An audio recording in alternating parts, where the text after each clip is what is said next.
ಭಾವ ಇಷ್ಟೆಲ್ಲ ಅನ್ಕೋತಿದ್ದಾರೆ, ಆದರೆ ಇಲ್ಲಿ ಶ್ರಾವಣಿ ಸುಬ್ಬು ಹಿಂದೆ ಬಿದ್ದಿದ್ದಾಳೆ. ಅಕಸ್ಮಾತ್ ಸುಬ್ಬು ಏನಾದರೂ ಇವಳ ಪ್ರೀತಿನ ಒಪ್ಕೊಂಡ್ಬಿಟ್ರೆ ಭಾವ ಸುಬ್ಬು ಮೇಲೆ ಕೋಪ ಮಾಡ್ಕೋತಾರೋ ಅಥವಾ ಮನೆಯಿಂದ ಆವೇಶದಲ್ಲಿ ಹೊರಗಾಗ್ತಾರೋ ಒಂದು ಗೊತ್ತಾಗ್ತಿಲ್ಲ. ಒಂದನ ಏನು ಯೋಚನೆ ಮಾಡ್ತಾ ಇದೀಯಾ? ಏನಿಲ್ಲ ರೀ, ನಾನು ನಿಮ್ಮ ಹತ್ರ ಒಂದು ಪ್ರಶ್ನೆ ಕೇಳಲ್ಲ? ಕೇಳು. ಭಾವ ಹೇಳ್ತಿರೋದೇನು, ಈಗ ನಮ್ಮ ಶ್ರಾವಣಿ ಮದುವೆ ಆಗೋ ಹುಡುಗ ಶ್ರೀಮಂತ ಆಗದೆ ಹೋದ್ರೂ ಪರವಾಗಿಲ್ಲ, ದೊಡ್ಡ ಅಧಿಕಾರದಲ್ಲಿ ಇಲ್ಲದೆ ಹೋದ್ರೂ ಪರವಾಗಿಲ್ಲ, ಆದರೆ ಒಳ್ಳೆ ಹುಡುಗ ಆಗಿರಬೇಕು ಅಂತ ತಾನೆ? ಹೌದು, ಆಸ್ತಿ ಅಂತಸ್ತು ಅಧಿಕಾರಕ್ಕಿಂತ ಒಳ್ಳೆತನನೇ ಮುಖ್ಯ ಅಲ್ವಾ? ಅಕಸ್ಮಾತು ಶ್ರಾವಣಿ ಮನಸ್ಸಲ್ಲಿ ಬೇರೆ ಯಾರಾದರೂ ಇದ್ರೆ? ಯಾರಿದ್ದಾರೆ? ಶ್ರಾವಣಿ ನಿನ್ನತ್ರ ಏನಾದ್ರು ಹೇಳ್ಕೊಂಡ? ಇಲ್ಲ ರೀ, ಅವಳು ನೇರವಾಗಿ ಏನೋ ಆ ರೀತಿ ನನ್ನ ಹತ್ರ ಹೇಳ್ಕೊಂಡಿಲ್ಲ. ಯಾಕೋ ನನಗೆ ಹಾಗನ್ನಿಸ್ತು. ನಾನು ಮುಂಚೆನೇ ಹೇಳಿದ್ನಲ್ವಾ, ನಮ್ಮ ಶ್ರಾವಣಿ ಮನಸ್ಸಲ್ಲಿ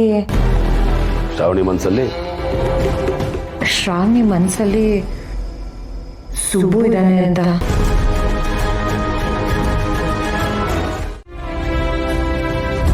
ಶ್ರಾವಣಿ ಮೊರೆ, ಏನೋ ಮಾತಾಡಬೇಕು ಅಂದ್ರಿ? ಅಂಕಲ್, ಮನೇಲೇನಾದರೂ ಪ್ರಾಬ್ಲಮ್ ಇದೆಯಾ? ಅಯ್ಯೋ, ಹಾಗೇನಿಲ್ಲಮ್ಮ, ಎಲ್ಲ ಚೆನ್ನಾಗೇ ನಡೀತಾ ಇದೆ, ಏನು ಪ್ರಾಬ್ಲಮ್ ಇಲ್ಲ. ಅಂಕಲ್, ನೀವು ಹೇಳ್ತಿರೋದು ನನಗೆ ಯಾಕೋ ಸುಳ್ಳು ಅನ್ನಿಸ್ತಾ ಇದೆ. ನಿಜ ಹೇಳಿ, ಮನೇಲೇನೋ ಸಮಸ್ಯೆ ಇದೆ ತಾನೆ? ದಯವಿಟ್ಟು ನಂಗೆ ಕ್ಷಮಿಸ್ಬಿಡಿಮ್ಮ. ಮನೇಲಿ ಸಮಸ್ಯೆ ಇದೆಯಮ್ಮ, ಸಮಸ್ಯೆ ಇದೆ. ಅದನ್ನೆಲ್ಲ ಹೇಳ್ಕೊಂಡು ನಿಮ್ಮ ಮನಸ್ಸನ್ನ ಹಾಳು ಮಾಡೋಕ್ಕೆ ನನಗಿಷ್ಟ ಇಲ್ಲಮ್ಮ. ಅಂಕಲ್, ನಾನು ಇದನ್ನ ಯಾವತ್ತೂ ಬೇರೆ ಮನೆ ಅಂತ ಅನ್ಕೊಂಡೇ ಇಲ್ಲ. ಈ ಮನೇಲಿ ಏನೇ ಸಮಸ್ಯೆ ಇದ್ರೂ ಅದು ನನ್ನ ಮನ್ಸಿಗೆ ಗೊತ್ತಾಗುತ್ತೆ. ಹೇಳಿ, ಅದೇನು?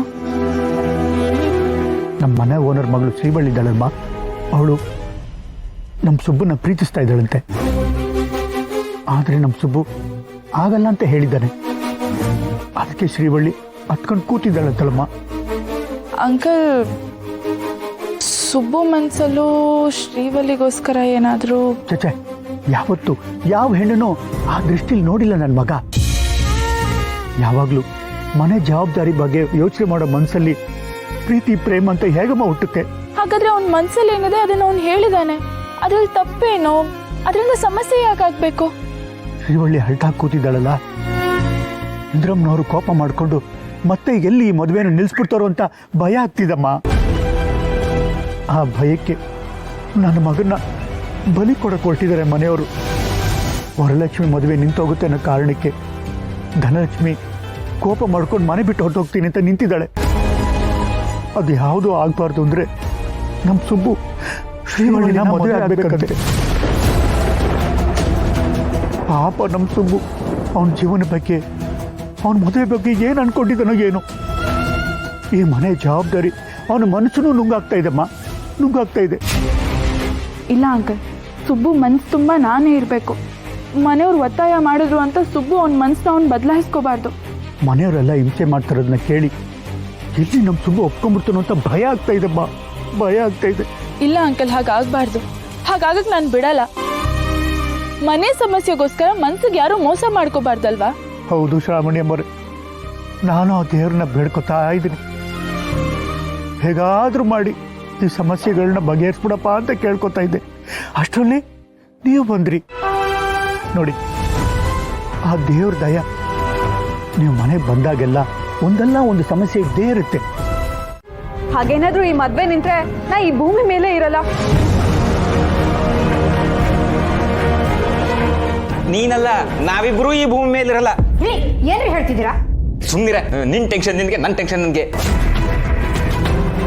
ಅಲ್ಲ ಕಣೆ, ಶ್ರೀವಲ್ಲಿ ಜೊತೆ ಸುಬ್ಬು ಮದುವೆ ಕ್ಯಾನ್ಸಲ್ ಆದ್ರೆ ಅಂತ ನಿನ್ನ ಯೋಚನೆ. ಆದ್ರೆ ಈ ಮದುವೆ ಕ್ಯಾನ್ಸಲ್ ಆದ್ರೆ ನೆಕ್ಸ್ಟ್ ಯಾರು ಸೊಸೆ ಆಗಿ ಬರ್ತಾರೋ ಅವರಿಂದ ಏನೇನು ಅನಾಹುತಗಳಾಗ್ಬೋದು ಅನ್ನೋದು ನನ್ನ ಯೋಚನೆ. ಏನ್ರಿ ಹೇಳ್ತಿದ್ದೀರಾ ನೀವು?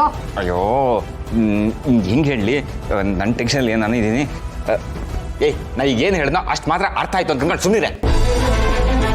ಇಂದ್ರಮ್ಮ ಸುಬ್ಬು ಹತ್ರ ಏನು ಮಾತಾಡ್ಬೋದು?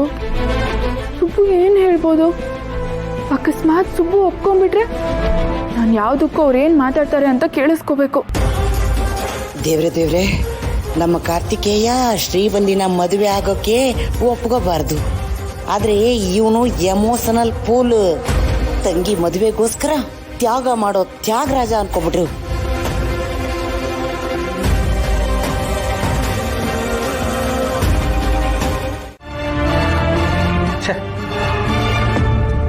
ಆಯ್ತು ಬಿಡಿ ಮಾಮ್, ಇವಾಗ ಹೇಳ್ತೀನಿ ಕೇಳಿಸ್ಕೊ.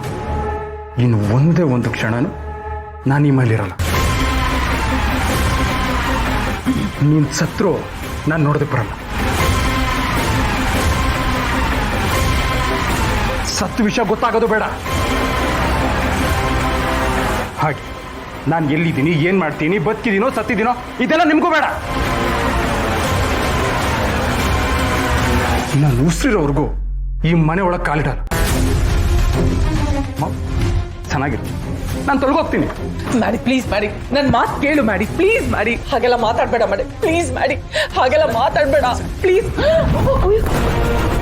ಮದನ್ ಮಾಡಿ